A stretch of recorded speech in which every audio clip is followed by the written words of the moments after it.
D-Lo 404 Boxing.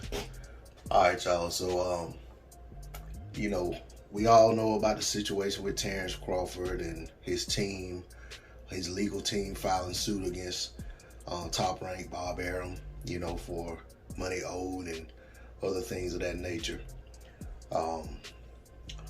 But, you know, one thing I said, you know, when this all came out, that the fallout of it could be that certain things and certain avenues open up for certain fighters that wasn't there, you know, and that wasn't looking like it's going to be there. So we know Shakur Stevenson as well as Jamel Herring were both shooting for that Oscar Valdez fight for a long time, and it never seemed as if that promoter was interested in making that fight, regardless of what Valdez said. Because we know when these promoters want to put a fighter in a fight, they can, especially Top Rank, they'll put them in a situation where it's like they really don't have a choice but to take the fight. And it seemed to me that Top Rank was always giving Valdez an out not to fight either Herring or Shakur. That's why they ended up fighting each other. So now we have Shakur versus Valdez looking like it's going to happen in April. Big fight. I like the fight a lot. I think, you know what I'm saying, I feel like it's gonna be a good fan-friendly fight. Feel like a lot of people are gonna tune in to see it. And I feel like we're gonna be very thoroughly entertained. But I'm not gonna act as if I don't believe that this fight being made is somehow indicative of pressure from the suit that Terence Crawford filed. And the reason I say that is Top Rank was openly willing to continuously state that they weren't trying to make this fight, and kept throwing all kind of other combination of fights out there to the fans saying this is what we're doing, and, you know, had no interest in putting Stevenson in the ring with Valdez in the ring with Stevenson, although Stevenson had been calling for the fight. All right.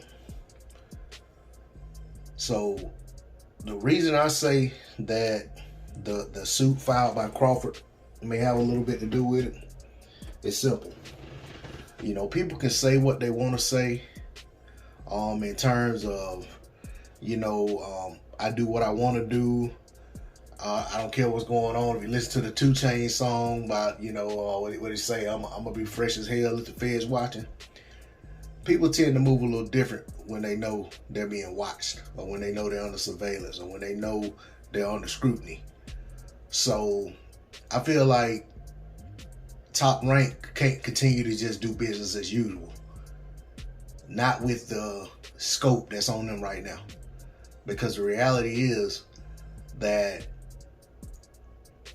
not giving a guy like Shakur Stevenson an opportunity for a unification bout when you're the promoter of both fighters and no one else is in the way of it except for you, and Valdez is on record saying that he'd take the fight. You know, after a certain amount of pressure, he starts saying he wants to fight and this, that, and the other. So, to me, I feel like Top Rank is in a situation where, with that particular fight, they had no choice but to try to put it on. Especially with the scrutiny they're under right now, regardless of how many people come to bat for him and come to bat for Bob and say that wasn't my experience or whatever. That has nothing to do with what I'm talking about.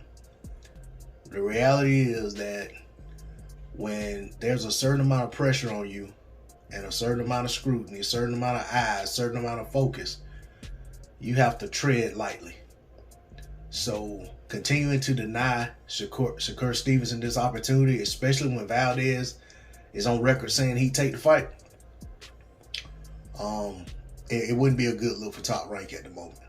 That's all I got on it. Know everybody ain't gonna agree with me. Feel free to drop your comment in the comment section. Let me know what you feel about what I said, what you feel about the situation, whether you think I'm, you know what I'm saying, totally off base, whatever, you know what I'm saying.